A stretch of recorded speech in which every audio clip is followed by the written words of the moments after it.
Hello प्यारो, एक बार फिर से आपका स्वागत है। और हम लोग आज बात करेंगे अपने डैम्प्ड हार्मोनिक ऑसिलेटर की जो बातचीत चल रही है इससे पहले के लेक्चर्स में। तो आपके सिलेबस में आपके पास जो डैम्प्ड हार्मोनिक ऑसिलेशंस हैं उसके आखिरी सेक्शन की हम लोग आज बात करेंगे। आखिरी सेक्शन में हम लोग कुछ टर्म्स की बात करेंगे, जैसे हम बात करेंगे एनर्जी ऑफ डैम्प्ड ऑसिलेटर की। हमने देखा कि हमारा डैम्प्ड ऑसिलेटर जो होता है वो डिसिपेटिव फोर्सेस या डैम्पिंग फोर्सेस की वजह से लगातार उसका एम्पलीट्यूड कम होता है, एक्सपोनेंशियल की पावर होती है। इसको समझाने के लिए हमने लॉगरिथमिक डिक्रीमेंट जैसी बात भी आपके साथ की है। एक तो वो बात हो गई, लॉगरिथमिक डिक्रीमेंट एक होता है टर्म जो बताता है कैसे हर ऑसिलेशन के साथ हमारा जो ऑसिलेटर उसका एम्पलीट्यूड लगातार कम होता जा रहा है। अगला सवाल होता है क्या एनर्जी पर भी इसको हम शो कर सकते हैं। जैसे एम्पलीट्यूड कम हो रहा है तो एम्पलीट्यूड तो आप जानते हो ऑप्टिक्स में तो क्या होता है, एम्पलीट्यूड का स्क्वायर इंटेंसिटी होती है, यानी कि एनर्जी के रिलेटेड टर्म होता है। तो क्या यहाँ जो वेव है इसके साथ भी ऐसा होगा? बिल्कुल ऐसा होगा। एनर्जी भी हम देखेंगे एक्सपोनेंशियल फैक्टर से कम हो रही होती है। उसके बाद फिर हम देखेंगे रिलैक्सेशन टाइम क्या होता है, फिर हम देखेंगे क्यू फैक्टर क्या होता है। तो ये कुछ इंपॉर्टेंट टर्म्स हैं जिनकी आज हमें पूरी एनालिसिस करनी है, मैथमेटिकल एक्सप्रेशन इसके कैलकुलेट करने हैं, मैथमेटिकल एक्सप्रेशन इसके निकालने हैं। तो आपको हम यहाँ पर कुछ चीज़ें लिखवा रहे हैं जो पहले लिखी हैं, उन्हीं को एक बार रिवाइव करते हैं, देन हम अपनी थ्योरी की तरफ बढ़ेंगे। हमने ये पाया है कि जब भी आपका सिस्टम ऑसिलेशन करता है तो उसके पास कुछ ना कुछ डैम्पिंग फैक्टर्स होते हैं, उसके ऊपर कुछ ना कुछ डैम्पिंग इफेक्ट जो होते हैं वो काम कर रहे होते हैं। डैम्पिंग इफेक्ट कहने का मतलब है वो इफेक्ट जिसकी वजह से सिस्टम जो आपके पास है उस सिस्टम की एनर्जी सिस्टम से बाहर जा रही होती है, उसको हम डैम्पिंग इफेक्ट कह रहे होते हैं। तो जैसे आप कह सकते हो कि physically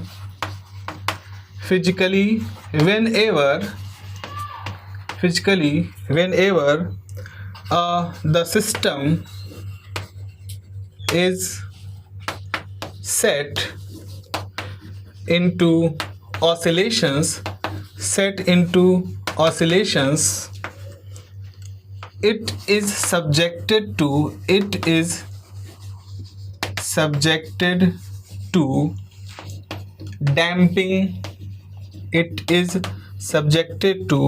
damping forces due to external or internal causes।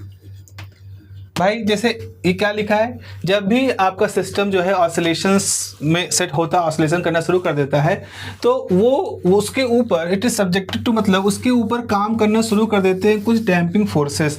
अब ये डैम्पिंग फोर्सेस कहाँ से आते हैं? ये डैम्पिंग फोर्सेस किसी बाहर कारण की वजह से भी होते हैं या किसी अंदरूनी कारण की वजह से भी होते हैं।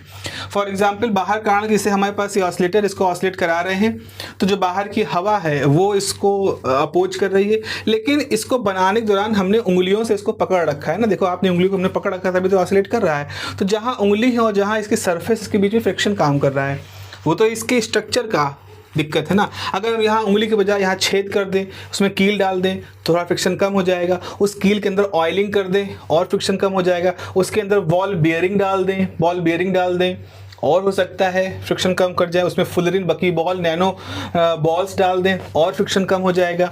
तो ये इसके इंटरनल स्ट्रक्चर की वजह से होता है। तो ये आपने लिखा है कि जो डैम्पिंग फोर्सेस होते हैं दे आर ऑफ एक्सटर्नल, भी उनका कारण हो सकता है, बाहरी कारण भी हो सकता है और भीतरी कारण हो सकता है।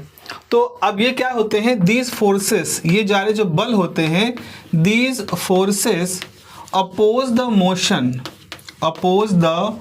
Motion of system. ये जो बल होते हैं ये इस सिस्टम को ऑसिलेट करने का विरोध करते हैं। These forces oppose the motion of the system के मोशन का विरोध करते हैं। तो होता क्या है, उस फोर्स के अगेंस्ट हमें कुछ कार्य करना पड़ता है। तो यहाँ पे लिखे हैं so the work done against these forces, तो जो इन बाहरी कारणों के, जो हवा के रगड़ है, इसके खिलाफ काम करके तो हमारा ऑसिलेशन हो रहा है। So the work done again these forces dissipated, so the work done against these forces is dissipated, क्षय हो जाता है, is dissipated out of the system, is dissipated out of the system in the form of heat, heat के रूप में वो ऊर्जा जो होती है वो बाहर चली जाती है। तो आगे इस तरह से हम लिख सकते हैं, सो इन डैम्ड मोशन, आपने जिसकी स्टडी कर रहे हो, so in damped motion the mechanical energy of system, यानी कि काइनेटिक एनर्जी और पोटेंशियल एनर्जी का सम, उसको मैकेनिकल एनर्जी कहते हैं। So in damped motion the mechanical energy of system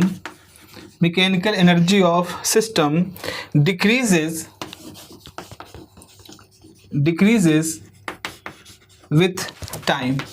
तो आप अब ये वाला फैक्टर बहुत ज़रूरी है, क्योंकि हम ऊर्जा की बात करेंगे आगे। तो डैम्ड मोशन में क्या होता है, इन डैम्ड मोशन में क्या होता है, जो मैकेनिकल एनर्जी होती है सिस्टम की, वो समय के साथ डिक्रीज करती है, समय के साथ लगातार घटती रहती है, और जिसकी वजह से एम्पलीट्यूड भी घटते घटते जीरो की तरफ पहुंच जाता है। Decreases with time and hence its amplitude dies, इसकी वजह से उसका एम्पलीट्यूड भी समाप्त हो जाता है, समय के साथ वो भी जीरो की तरफ पहुंच जाता है। सो ये जो है पूरा यहाँ पर बच्चों जो हम लोगों ने पूरी बात की है, ये हमारी अभी तक की जो डैम्ड हार्मोनिक ऑसिलेशन और उससे पहले की जो हार्मोनिक ऑसिलेशन वाली बात थी, ये उसका आउटकम है। भाई ऑसिलेशन होता है तो उस समय कुछ बाहरी बल उस पर काम करते हैं, इन बलों की वजह से क्या होता है, उसमें उस बलों के खिलाफ काम करना पड़ता है, जिसकी वजह से कुछ कार्य होता है। वो जो कार्य हो रहा होता है उसको करने के दौरान जो ऊर्जा होती है वो सिस्टम से बाहर चली जाती है हीट के फॉर्म में जनरली। तो इससे क्या होता है, डैम्ड मोशन में जो मैकेनिकल एनर्जी होती है, आपका जो सिस्टम है उसकी जो मैकेनिकल एनर्जी है, मैकेनिकल एनर्जी का मतलब क्या होता है, sum of kinetic energy and potential energy, वो दोनों ही घटने शुरू होती है, ओवरऑल घटनी शुरू होती है, और जिसकी वजह से एम्पलीट्यूड भी इसका जीरो हो जाता है। आगे लिखेंगे, अब यहाँ पर हमें एनालिटिकल थ्योरी करना चाहेंगे, तो आप लिखेंगे कि the instantaneous displacement of damped harmonic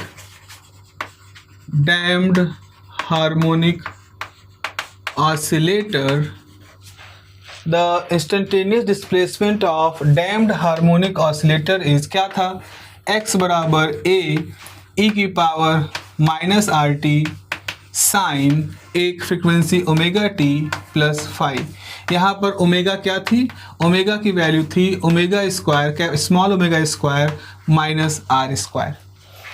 तो आपके पास जो कैपिटल ओमेगा है ये क्या है, ये कैपिटल ओमेगा वैल्यू है, उस ये फ्रिक्वेंसी है उस ऑसिलेटर की जो कि फ्रिक्शन की मौजूदगी में ऑसिलेशन कर रहा है। मतलब बाहर से रुकावट वाले बल लगे हुए हैं, लेकिन वो फिर भी कुछ ना कुछ उनके खिलाफ काम करके ऑसिलेशन कर रहा है। तो ये हमारा फॉर्मूला है। तो this is the frequency of the damped oscillator, जिसकी फ्रिक्वेंसी लगातार कम होती जा रही है, जो कि हम लोग ने लाइटली डैम्प कंडीशन में पढ़ा था।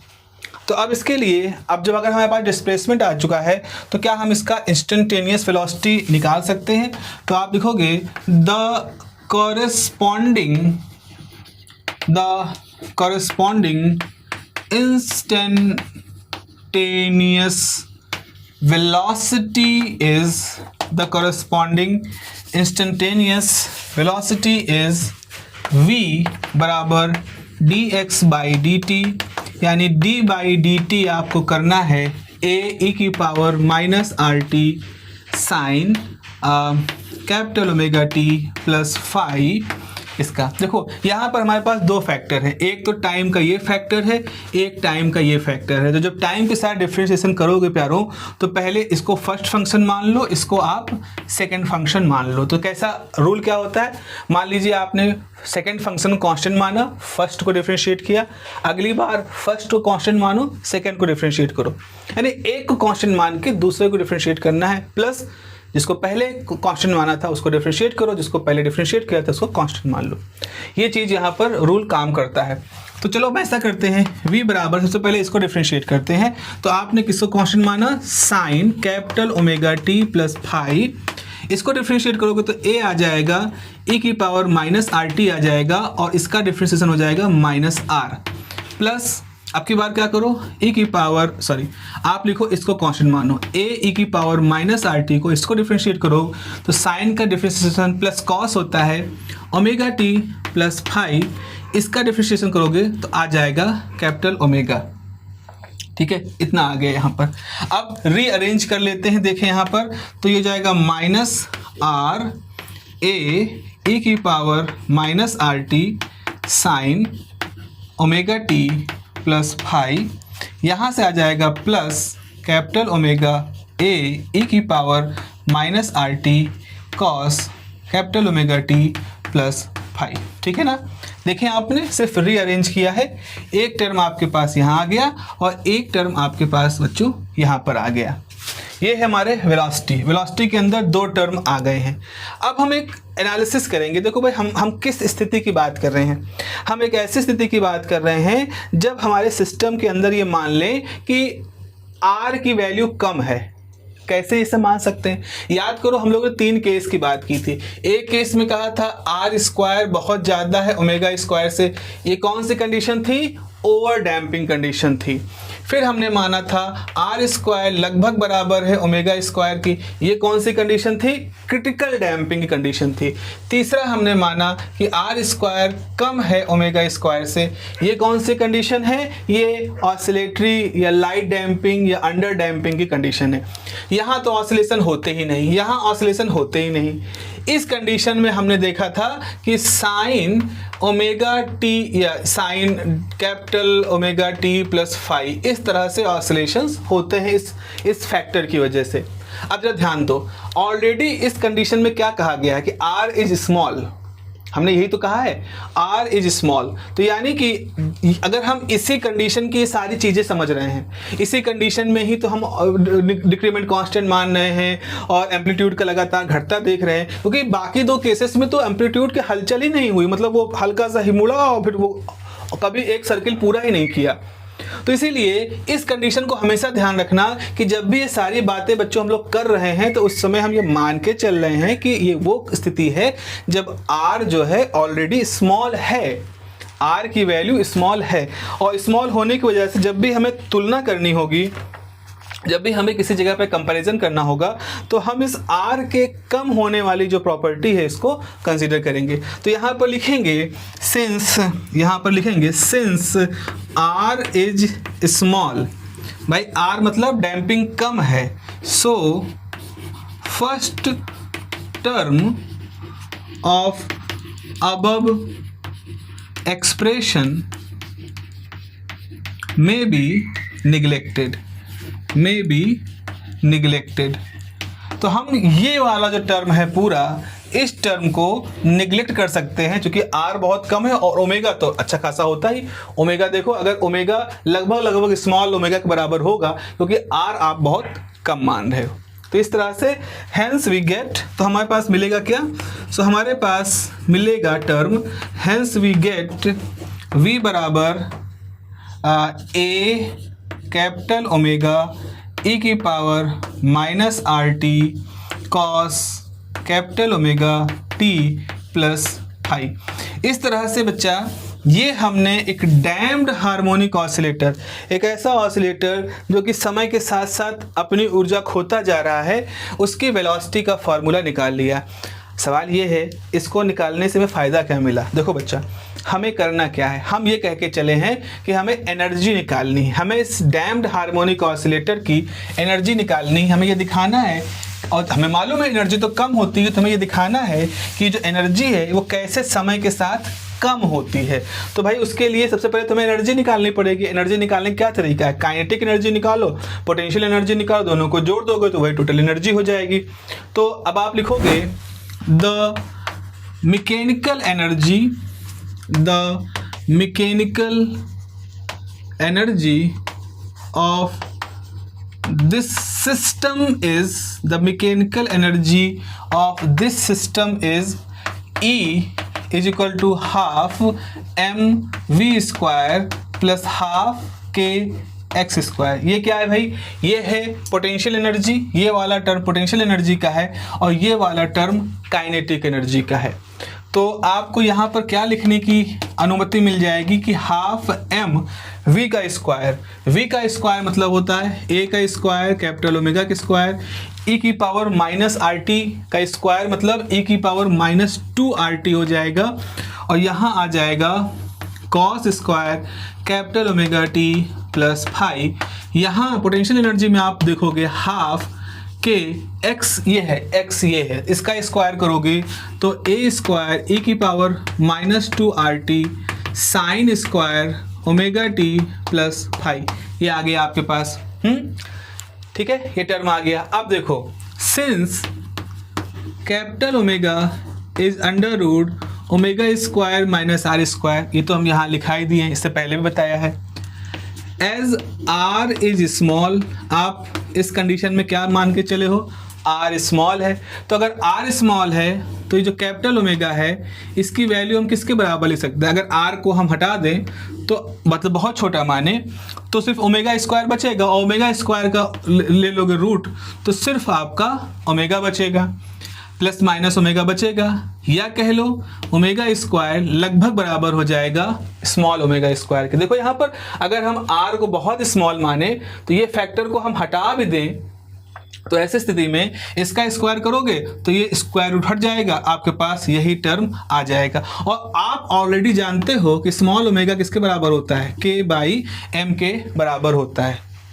तो हम यहाँ पे लिखे दे रहे हैं जैसा लिखा था पहले ताकि आपको कंफ्यूजन ना हो। ठीक है, हम कोशिश कर रहे हैं बच्चों कि आपको वो सब कुछ लिखवा दें जिसको कि आपको लिखना है। देखो खुद से लिखो बच्चा, मेरी सलाह मानो। बड़ा हूँ आपसे, बहुत बड़ा हूँ, जिस उम्र में आप लोग होगे बीटेक कर रहे हो और मेरी उम्र में बहुत बड़ा गैप है। ठीक है, लगभग चौथाई शताब्दी के लगभग का गैप होगा। तो अब आपको ये समझना है बच्चा कि आप अगर देखो तो कम से कम इतना तो आपको एहसास हो कि आप उसको लिख सको अपने पास। ये भी कोई नोट्स में दे दे, कोशिश करूंगा मैं दे दूं, कहीं से किसी का मतलब राइटअप जैसा हो जाए या कुछ वैसा हो जाए मैं दे दूंगा, लेकिन मेरा हमेशा से प्रयास है कि आप इसको खुद से लिखो। किताबें ले लो, मैंने पहले बताया आप डीएस माथुर की किताब आती है मैकेनिक्स की, आप उसमें सारा टॉपिक देख सकते हो। मैकेनिक्स कोई भी किताब अगर जहाँ बेसिक वेव ऑसिलेशन हो, आप जिस कॉलेज में पढ़ रहे हो उस कॉलेज में आप जाकर के देखो, अपने लाइब्रेरी में देखो जहाँ वेव्स के ऊपर किताबें हैं, चौधरी किताब आती है, बजाज किताब आती है, या अपने टीचर से पूछ लो कि सर कौन सी किताब है जिसमें ये दिया गया है, उन किताब को देखो, विकीपीडिया पे बुक नोट्स देखो, उनको पढ़ो, कुछ कोशिश करके कुछ लिख लो बच्चा अपने हाथ से। और मैं तो बोल ही रहा हूँ सब कुछ ना, सब तो बोल रहे हैं, उनको ही पॉज कर करके देख लो। एक बार अपने हाथ से अपना नोट्स बना के देखो, वो नोट्स तुम्हारा किसी भी रेडीमेड नोट से हमेशा अच्छा होगा। चले तो अब इसके हिसाब से ई की वैल्यू क्या हो जाएगी? ई की वैल्यू हो जाएगी हाफ एम ए स्क्वायर। अब इस कैपिटल ओमेगा स्क्वायर की जगह पर रख सकते हैं के बाई एम, यहाँ हो जाएगा ई की पावर माइनस 2 आर टी, ये हो जाएगा cos square omega T plus phi. मैं लिख नहीं रहा हूँ, आप लिख लीजिएगा ताकि जगह उधर ना बहुत जाए। फिर हाफ के ए स्क्वायर ई की power minus 2 R T sine square, और ये ब्रैकेट के अंदर का टर्म जो कि सेम है। तो देख रहे हो आप यहाँ पर एम एम कट जाएगा। अगर एम एम कट जाएगा तो क्या अब यहाँ पर कुछ कॉमन होता हुआ दिख रहा है? बिल्कुल कॉमन होता हुआ दिख रहा है। 1/2 कॉमन हो जाएगा, ए स्क्वायर कॉमन हो जाएगा, या ऐसे लिखो 1/2 के ए स्क्वायर कॉमन हो जाएगा, ई की power minus 2 R T common हो जाएगा, ब्रैकेट बचेगा cos square capital omega T plus phi plus sine square capital omega T plus phi, ये टर्म। और ये सब किसके बराबर हो जाएगा? Cos square some angle plus sine square some angle is always 1, so this whole term is always 1, this is always 1। So बच्चा आपकी एनर्जी क्या हो गई? आपकी एनर्जी, आपके इस ऑसिलेटर की एनर्जी कितनी हो गई? आपके पास जो ये ऑसिलेटर है जो कि डैम्ड ऑसिलेटर है, इस डैम्ड ऑसिलेटर की एनर्जी का क्या फॉर्मूला हमारे सामने निकल के आया? सो हमारे सामने निकल के आया E बराबर हाफ KA² e की पावर -2RT। इस तरह से हम क्या देख रहे हैं कि आपके पास जो हार्मोनिक ऑसिलेटर है जो कि डैम्ड हो चुका है, उसके अंदर एक ये जो टर्म है ये एक बहुत ही महत्वपूर्ण टर्म है, जो कि इस टर्म में दिखा रहा है कि ये एनर्जी इस हिसाब से कम हो रही है। माइनस टर्म है ना, तो जैसे टी बढ़ता जाएगा ये माइनस फैक्टर बढ़ता जाएगा और ये ओवरऑल फैक्टर कम होता जाएगा। तो अगर हम ऐसा करें, पुट E0 बराबर हाफ KA²। क्या आपको याद आ रहा है ये टर्म कौन सा है? अगर आप याद करो तो जब हमने शुरुआत में पढ़ा था normal harmonic oscillator, undamped harmonic oscillator, तो अनडैम्ड हार्मोनिक ऑसिलेटर जिसमें कोई फ्रिक्शन नहीं माना गया था, ऐसे ऑसिलेटर में जो टोटल एनर्जी होती है वो हाफ KA² होती है। तो this is the total energy of what? Total energy of undamped, total energy of undamped harmonic oscillator, ऐसे लिख दे, अनडैम्प्ड हार्मोनिक ऑसिलेटर ये होती है। और ये तो भाई फिक्स होती है, क्योंकि वहाँ पे हमने देखा कि K फिक्स है, A फिक्स है, तो ये वैल्यू फिक्स होती है। लेकिन अभी आपके पास में क्या है? डैम्प्ड हार्मोनिक की टोटल एनर्जी E0 जो कि फिक्स वैल्यू है -2 टाइम RT होती है। तो ये फॉर्मूला शो कर रहा है कि डैम्प्ड हार्मोनिक ऑसिलेटर जैसे जैसे समय बीतता जाएगा उसकी एनर्जी लगातार घटती जाएगी, लगातार टाइम के साथ घटती जाएगी। तो ठीक है, तो यहाँ पे लिखें अबव इक्वेशन सजेस्टेड दैट, इसके नीचे हम लिख दें, इक्वेशन लिखा तो बता तो दे भैया किसकी इक्वेशन से हमें पता क्या चल रहा है। तो अबव इक्वेशन, इसके नीचे लिखोगे above equation suggested that in damped, above equation suggested that in damped oscillator the energy, in damped oscillator the energy continuously decreases with time, with respect to time, लगातार समय के साथ घटती रहती है। और कब तक घटती है? जब तक कि जीरो ना हो जाए। तो अब हम यहाँ पर एक टर्म और निकाल सकते हैं, P is called the power loss.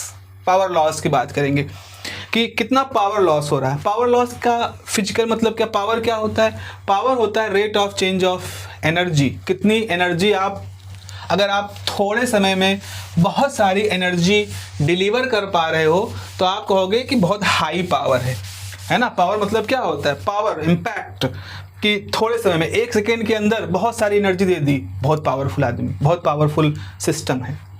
और लंबे समय में उतनी एनर्जी दो तो फिर कोई खास बात नहीं है। तो हमें मालूम है कि जो पावर होता है वो होता है rate of change of energy, और अगर आप कर रहे हो पावर लॉस तो इसका मतलब एक माइनस साइन यहाँ पे आ जाएगा।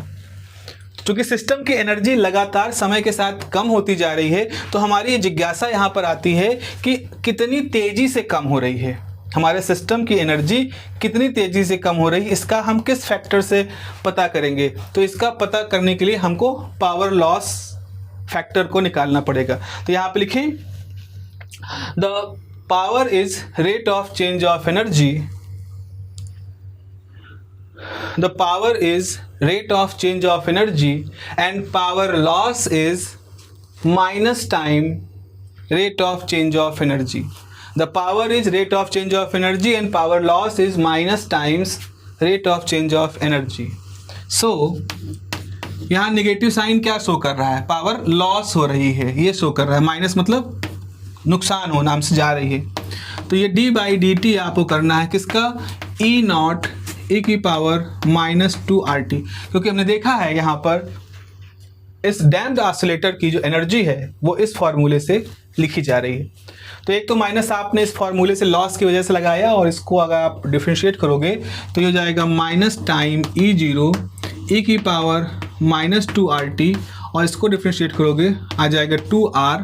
तो ये फॉर्मूला हो जाएगा आपके पास माइनस माइनस प्लस, और यहाँ हो जाएगा 2R E0 ई की पावर 2RT, ठीक है ना। ये पूरा ये आ गया आपके पास और ये 2 आगे कर दिया, तो ये तो क्या आया, ये तो फिर से ई आ गया, यही तो है ई की पावर -2RT।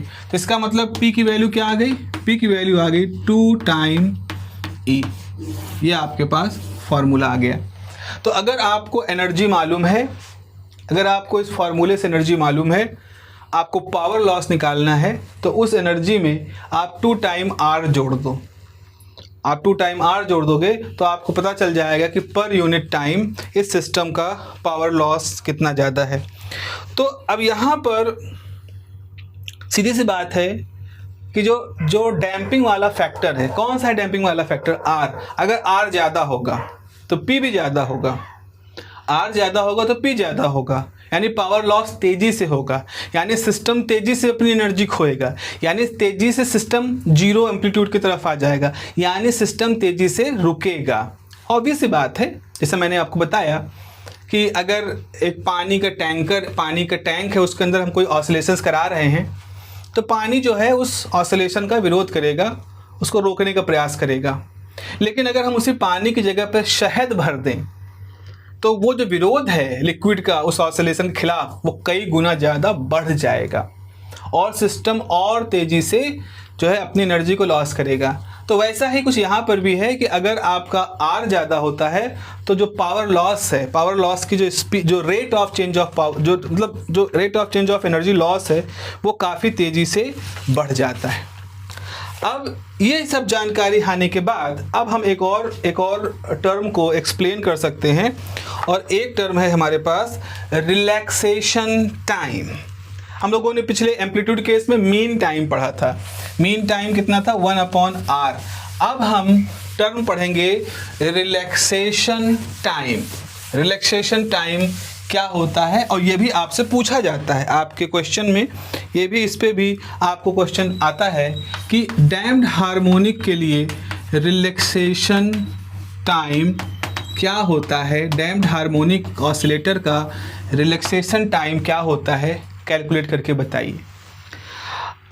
याद करो मीन टाइम कैसे बताया था। मीन टाइम के लिए हमने बताया था कि अगर आपका एम्पलीट्यूड है, मान लो एम्पलीट्यूड ए है और उसका फॉर्मूला ए ई की पावर RT है, तो अगर हम t की वैल्यू 1/r कर देंगे तो हमारा एम्पलीट्यूड हो जाएगा a e की पावर -1, यानी a/e। यानी ये वो समय है जितने समय के बाद आपके ऑसिलेटर का एम्पलीट्यूड घट करके अपने शुरुआती एम्पलीट्यूड का 1/e टाइम बचता है। जैसे एम्पलीट्यूड क्या है, जैसे यहाँ पर सोचो ऑसिलेटर है, ये वैल्यू a की है, ऑसिलेशन ऐसे हुआ, एक बार ऐसे गया, फिर अगली बार और कम हुआ, फिर अगली बार और कम हुआ, अगली बार और कम हुआ, फिर ऐसे जीरो की तरफ जा रहा है, तो एम्पलीट्यूड लगातार कम होता जा रहा है। तो यहाँ एम्पलीट्यूड कितना था a। अब यहाँ कहीं एक ऐसी जगह आएगी, एक ऐसा समय, अब चूंकि टाइम है ना, ये एक ऐसा समय आएगा जिस जगह पे एम्पलीट्यूड a का e टाइम हो जाएगा, यानी a/e हो जाएगा, इतना घट चुका होगा, a से घट करके वो a/e बचेगा। तो वो समय जितने समय में एम्पलीट्यूड अपनी इनिशियल वैल्यू जो कि a था उसका घटते घटते a/e टाइम रह जाए, उतने समय को हम मीन टाइम कहते हैं एम्पलीट्यूड के टर्म में। अब यही चीज़ एनर्जी के टर्म में जोड़ दो। एनर्जी के टर्म में क्या है, एनर्जी का फॉर्मूला है E बराबर अनडैम्प्ड एनर्जी e की पावर -2RT। तो अगर t की वैल्यू 1/2r कर दें तो आपकी जो एनर्जी होगी वो E0/E बचेगी। तो ये वाला जो समय होता है, ये वो समय है जितने समय में एक सिस्टम अपनी एनर्जी, शुरुआत में उसकी एनर्जी E0 थी और घटते घटते एक समय के बाद वो E0/E बची।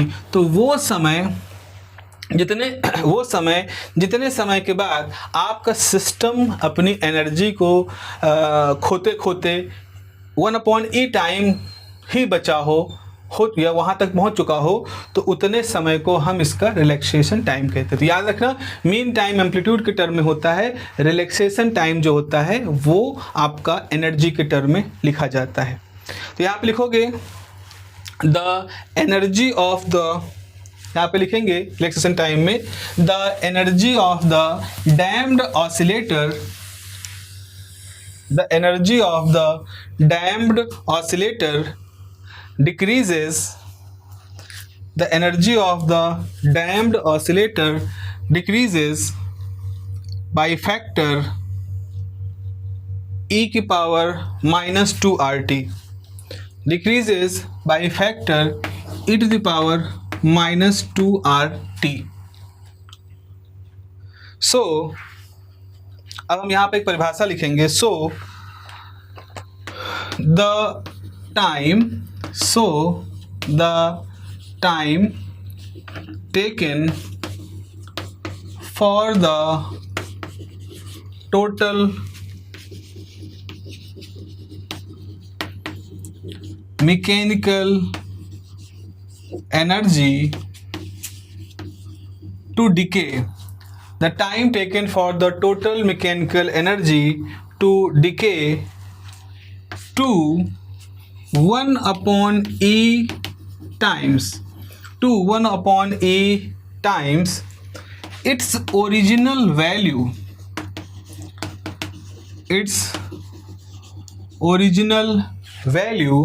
is called the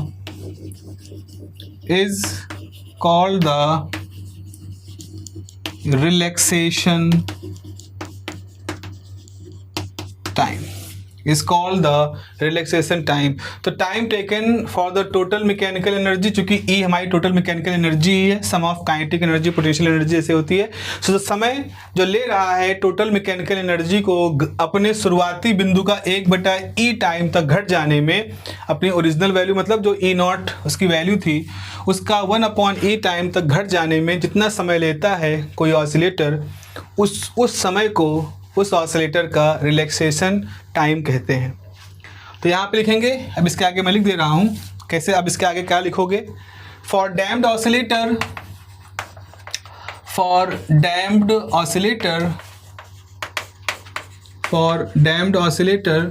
the energy is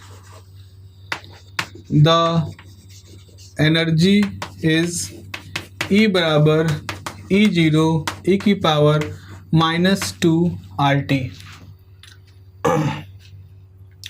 ठीक है. तो यहाँ आप लिखोगे when let tau is relaxation time. मान लो टाउ रिलैक्सेशन टाइम है. सो एट टाउ जो ई की वैल्यू है वो E0/E हो जाता है. ये तो आपने लिखा है.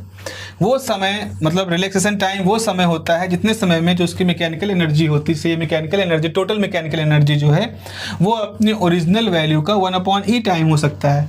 तो यहाँ आप लिखोगे एट t = टाउ. जब t की वैल्यू रिलैक्सेशन टाइम के बराबर होता है उस समय टोटल मैकेनिकल एनर्जी अपनी ओरिजिनल एनर्जी का E/E हो जाता है. तो ये क्वेश्चन नंबर 1 है और ये है at tau. So equation 1 gives, इस कंडीशन को रखेंगे. सो इक्वेशन 1 गिव्स क्या हो जाएगा? E की जगह पे आप तो रख दो E0/E, यहाँ पे रख दो तो है ही है E की पावर 2R और t की जगह पे टाउ. ये कैंसिल हो गया, तो यहाँ पे बचा E की पावर -1 बराबर E की पावर -2R टाउ. अब ऑन कंपेयरिंग बोथ साइड्स, अगर दोनों तरफ कंपेयर करोगे तो ऑन कंपेयरिंग बोथ साइड्स तो आप पाओगे कि एक्सपोनेंशियल की पावर एक जैसी है, यानी कि 2R टाउ बराबर 1 है. माइनस माइनस कैंसिल हो जाएगा. सो हमारे पास टाउ की वैल्यू कितनी आ जाएगी? 2 टाइम R. सो इसका मतलब है टाउ जो है वो 1/2R के बराबर होता है. 1/2R के बराबर होता है. तो अगर आपको किसी सिस्टम का, किसी डैम्प्ड हार्मोनिक ऑसिलेटर का अगर आपको क्या कैलकुलेट करना है, आपको रिलैक्सेशन टाइम कैलकुलेट करना है, तो आप जो R है, जो कोफिशिएंट जुड़ा हुआ है डैम्पिंग के साथ में, उसका 2 टाइम करके 1 से डिवाइड कर दोगे, you will find the tau. तो अगर इसको हम माने तो हम अपने इक्वेशन नंबर 1 को कैसे लिख सकते हैं? अगर आपको 2R लिखना है तो आप 2R को 1/टाउ लिख सकते हैं. तो यहाँ आप लिखेंगे हेंस इक्वेशन 1 में रीरिटन एज E बराबर E0 e की पावर 2R की जगह पर, जैसे 2R यहाँ ले जाओगे तो टाउ आ जाएगा टी अपॉन टाउ। सो ई बराबर माइनस टी बाई टाउ। और इस तरह से हम एक बहुत अच्छे से टर्म के तरफ आ जाते हैं। और यही नहीं, एक और चीज़ आपको मालूम है, पावर लॉस क्या निकाला था, ऑल्सो पावर लॉस था 2R टाइम ई। तो आप इसको लिख सकते हो पावर लॉस बराबर ई बाई टाउ, चूँकि इसको करोगे तो टाउ। इस तरह से आप अपने फॉर्मूले को टाउ के टर्म में, रिलैक्सेशन के टर्म में कैलकुलेट कर सकते हो। खुद ही सोचो जरा यहाँ पर, अब रिलैक्सेशन टाइम की थोड़ा सा फीलिंग लेने की कोशिश करते हैं। अगर आप इसकी फीलिंग लेने की कोशिश करोगे तो इसको रिलैक्सेशन टाइम क्यों कह रहे हैं? आखिर जब इसको डिस्कवर करने वाले लोगों ने जब इसके नामकरण की बात की होगी तो है तो टाइम, लेकिन how the term relaxation is there. जरा इसकी स्थिति को देखो कि टाउ जो होता है वो 1/2R पर है।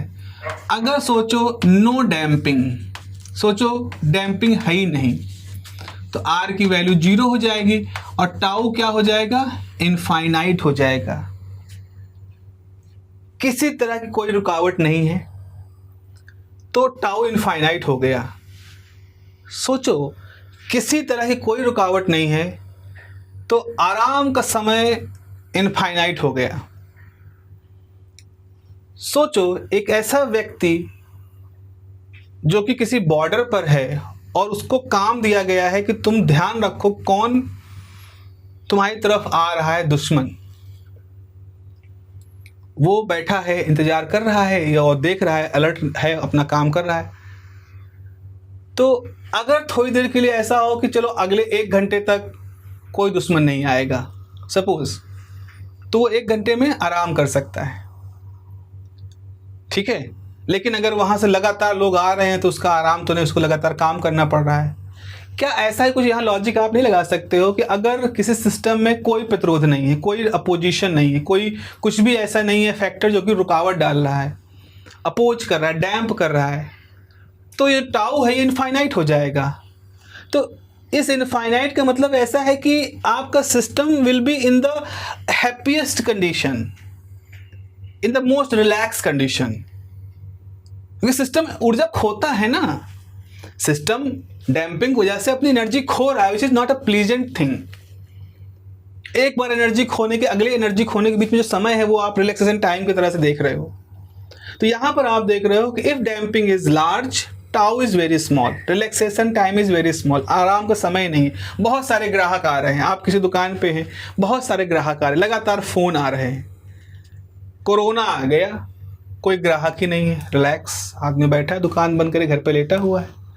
तो ये इस तरह के सेंस आप थोड़ा सा कोशिश इन मेटाफर्स को ध्यान में रखते हुए कोशिश करिएगा कुछ अपना एक इंट्यूशन डेवलप करने की, and you will be find it very amusing. थोड़ा सा आनंददायक आपको लगेगा कि ओके हाँ ऐसा भी सोच सकते हैं, वैसे भी सोच सकते हैं। तो सोचने की आप लोग कोशिश करिएगा, मेरा यही आपको यहाँ मोटिवेशन है। और चलिए अब हम अपने आखिरी टॉपिक की तरफ आते हैं, और आखिरी टॉपिक है क्वालिटी फैक्टर। चूँकि इसका नाम ही है क्वालिटी फैक्टर, तो जाहिर सी बात है क्वालिटी को शो करता है।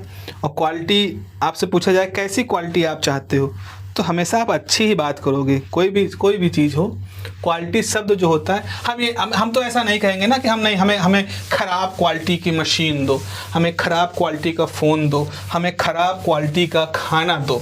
क्वालिटी फैक्टर तो हमेशा से कुछ अच्छी, कुछ हाई, कुछ बढ़िया होना चाहिए। तो आपका जो ऑसिलेटर है, यहाँ पर क्वालिटी फैक्टर की बात क्यों आ गई, समझो। हमारा ऑसिलेटर है, वो ऑसिलेट करता है, समय के साथ अपनी एनर्जी को लॉस करता है। लॉस करने के लिए जो फ्रिक्शन के फैक्टर हैं उसके जिम्मेदार बाहरी कारण भी हो सकते हैं, अंदरूनी कारण भी हो सकते हैं। हमने ऑसिलेटर को ऐसा बनाया है कि उसके जो कलपुर्जे हैं उनके बीच में फ्रिक्शन बहुत कम है, उसमें नैनो बॉल्स डाल दी हैं, बहुत ही हाई क्वालिटी का लुब्रिकेंट डाला है, बाहर की हवा की रगड़ कम हो इसलिए उसको बहुत अच्छे तरीके से सील्ड कर दिया है। तो आपने ऐसे कुछ इंतजाम किए हैं कि वो सिस्टम अपनी एनर्जी का लॉस कम से कम कर सके। Now this is good thing. आपने ऐसा सिस्टम बनाया जिसके कल पुर्जे घिसे हुए नहीं, मतलब उनमें जंग लगा है, तो बहुत फ्रिक्शन है, हवा का बड़ा डिसबैलेंस है, बिगड़ जाता है बैलेंस, सो उसका फिर क्वालिटी फैक्टर तो अच्छा नहीं है। तो कुल मिलाकर के क्वालिटी फैक्टर जुड़ा होता है कि किसी सिस्टम के पास कितनी एनर्जी है और वो हर पीरियड में कितनी एनर्जी का लॉस कर रहा है। देखो, अगर आपने उसको बहुत अच्छे से बनाया, उसके कल पुर्जों को बहुत अच्छे से पॉलिश किया, बहुत अच्छे से लुब्रिकेंट किया, बहुत अच्छे से उसको सील्ड किया, तो जाहिर सी बात है हर बार जब ऑसिलेशन होंगे तो थोड़ी थोड़ी एनर्जी ही वहाँ से लॉस होगी। This is good thing. लेकिन अगर आपने ऐसा नहीं किया तो हर ऑसिलेशन के दौरान एनर्जी का लॉस ज़्यादा होगा, ज़्यादा तेज़ी से एनर्जी लॉस होगी, which is not a good thing.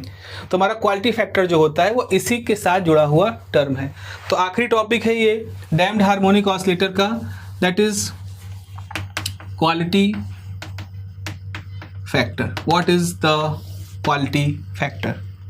यहाँ पे लिखें for a damped harmonic oscillator, for a damped harmonic oscillator the quality factor measure, नापता है, the quality factor measures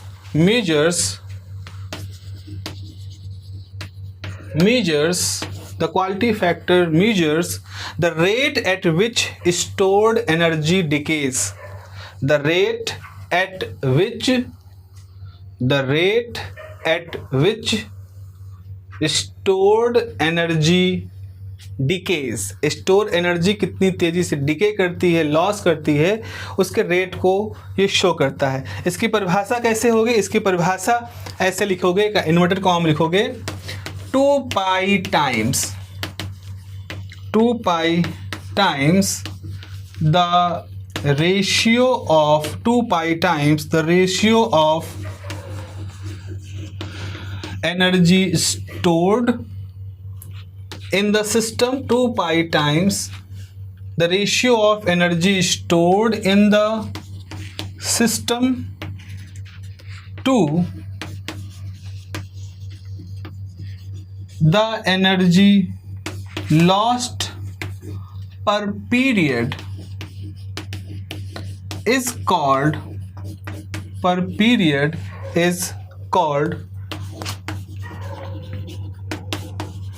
quality factor of the oscillator, quality factor of the oscillator। ठीक है, ये है हमारे पास एक परिभाषा हम लोगों ने यहाँ पर इस तरह से बनाई है। तो इसका मतलब है quality factor Q is 2 pi times, formula क्या लिखोगे? फॉर्मूला लिखोगे एनर्जी stored in system मतलब oscillator divided by energy lost per period। किसी सिस्टम के पास कितनी एनर्जी स्टोर है और उसने हर साइकिल के साथ वो कैसे एनर्जी लॉस कर रहा है, इसको हमें समझना है। यहाँ पर जरा इसके बारे में ध्यान दें। एनर्जी लॉस्ट पर पीरियड है, इसे कैसे कैलकुलेट करोगे? भाई एनर्जी कितनी है? एनर्जी तो हमने जानते हैं ना, एनर्जी की वैल्यू तो E होती है, जो कि E0 e की पावर -2 RT होता है, अगर टाउ मतलब T होता है। लेकिन एनर्जी लॉस्ट पर पीरियड कैसे निकालोगे? याद करो, पावर बराबर क्या निकाला था? पावर था कि एनर्जी लॉस अपॉन टाइम, यही तो था पावर लॉस। तो energy loss per unit time ये फॉर्मूला था। तो आपको अगर पर पीरियड लिखना है तो टाइम कितना ले लोगे? जो टाइम पीरियड है T। तो आपको एनर्जी लॉस पर पीरियड कैसे निकाले जाएगा? P into T। तो एनर्जी लॉस पर पीरियड निकालने का मतलब है आप जो पावर में energy loss per unit time था, उस टाइम की जगह पर अगर आप पीरियड यानी कैपिटल T रख दोगे तो यहाँ से एनर्जी लॉस पर पीरियड का जो फॉर्मूला है वो P इंटू T निकल के आ जाएगा। तो इसको हम लिखेंगे यहाँ पर since for simple harmonic, since for damped harmonic oscillator, since for damped harmonic oscillator the energy stored is E, the energy stored is E, and energy stored is E, and energy lost per period is P time T. Energy lost per period is P time T, where T is the time period of oscillator. Time period of oscillator. और याद रखो कैसे निकाला था time period, 2 pi by capital omega, यानी कि 2 pi by under root omega square minus R square. इससे हम यहाँ पर टाइम पीरियड निकालते हैं. सो Q बराबर क्या हो जाएगा, 2 पाई टाइम, एनर्जी है E, नीचे है PT.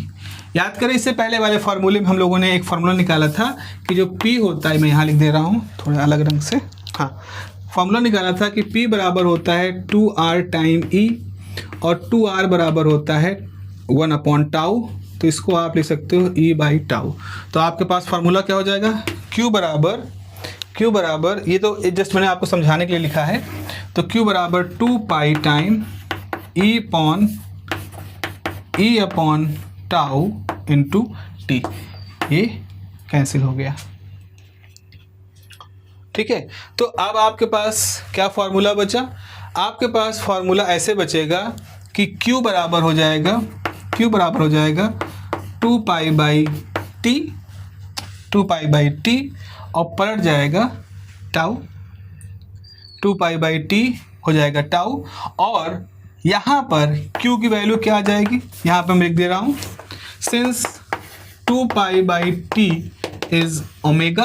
देखो यहाँ पर T बराबर 2 पाई बाई ओमेगा, लेकिन अगर R स्मॉल है, as R is small, so omega is approximately equal to small omega.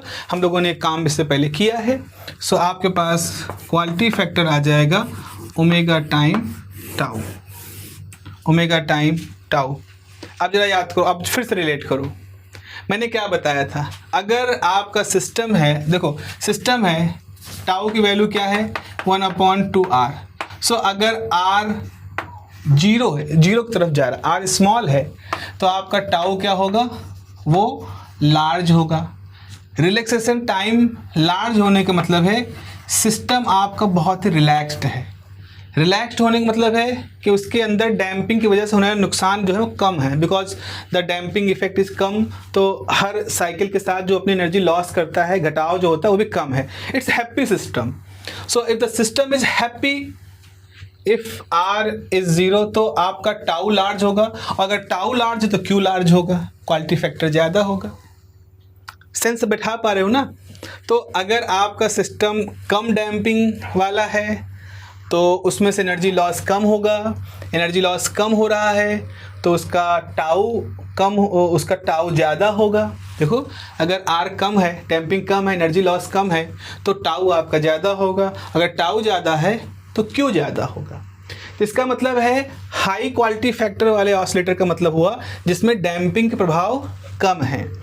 Low quality factor वाले सिस्टम वो हुए जिसमें डैम्पिंग का प्रभाव ज़्यादा है. ये तो मैंने शुरू में आपको बताया था क्वालिटी फैक्टर से, कि आपने एक ऐसा इंस्ट्रूमेंट बनाया है जिसके कल पुर्जे बहुत अच्छी तरह से पॉलिश्ड हैं, घिसे हुए हैं, मतलब घिसे कह लो कि बहुत अच्छे से सलीके से बनाए गए हैं, उसमें बहुत अच्छे लुब्रिकेशन हुआ है. सो एनर्जी लॉस उसमें बहुत कम हो रहा है. तो that is good thing, that is a good quality oscillator. उसको ऐसा बॉक्स वगैरह में सील कर दिया है कि बाहरी प्रभाव भी उसमें एनर्जी का लॉस कम करवा रहे हैं. यानी ओवरऑल R बहुत कम है. R जितना कम, टाउ उतना ज़्यादा, टाउ जितना ज़्यादा, Q उतना ज़्यादा, यानी उतना ही बेहतर आपका ऑसिलेटर. तो इसीलिए इसका नाम बिल्कुल वाजिब है, क्वालिटी फैक्टर नाम बिल्कुल वाजिब है. हाई क्वालिटी फैक्टर मतलब हायर ग्रेड का ऑसिलेटर, यानी कि उसमें रुकावट वाले फैक्टर कम है. तो this is how you should think about the names. ठीक है, चलो भाई, अब आज मैंने ख़त्म कर दिया. ये जो डैम्ड हार्मोनिक ऑसिलेटर वाली बात होती है, आज मैंने ख़त्म कर दिए. सभी तरह के पहलू मैंने अपनी संतुष्टि की परम सीमा तक आपको पढ़ा दिया है. इसके आगे अब आपको अगर और पढ़ना होगा तो फिर आपको बहुत ही स्पेसिफिक किताबों की तरफ, हार्मोनिक वाइब्रेशन, मैकेनिकल इंजीनियरिंग के बच्चे, सिविल इंजीनियरिंग के बच्चे या रोबोटिक्स जो पढ़ रहे होंगे वो बच्चे, आगे जब मैकेनिकल वाइब्रेशन सिस्टम पढ़ेंगे, सिस्टम वाइब्रेशन पढ़ेंगे, तब उनसे इस तरह की चीज़ों की दरकार होगी। This is the ABCD for that दो सब्जेक्ट्स। तो मुझे पूरा यकीन है कि अगर आप ये वीडियो उसमें भी देखेंगे या आपने इस वीडियो से जुड़े हुए नोट्स बनाए हैं, किताबों को छान के उनको पढ़ करके मेरे इस वीडियो को पढ़ा, समझा और फिर किताबें पढ़ी और अच्छा समझा और फिर एक अच्छा अपना नोट्स बनाया, इस प्रक्रिया से अगर आप आगे गए हो तो मुझे पूरा यकीन है कि आप बहुत अच्छे तरीके से इस सब्जेक्ट को समझ रहे होगे, जो कि आपका असली मकसद होना चाहिए। तो चलिए रुकते हैं, अब बस रुकते हैं यहीं पर। आगे हम बिल्कुल आखिरी टॉपिक जो है इस वेव मोशन का वो पढ़ेंगे और वो है forced harmonic oscillation, forced oscillation, forced vibration. और उसमें एक कंडीशन आपको पढ़ाई जाती है रिजोनेंस। तो रिजोनेंस और फोर्स्ड वाइब्रेशन, मेरे ख्याल से भी 2 लेक्चर 40-40 मिनट के अभी लगेंगे, क्योंकि हम लोग उतनी ही तसल्ली के साथ, उतनी ही तल्लीनता के साथ उस फोर्स्ड मोशन और रेजोनेंस को भी समझेंगे, because that is a very important thing, it's a very important thing. मिलते हैं अगली क्लास में, अपना ध्यान रखिए। Have a nice day, take care.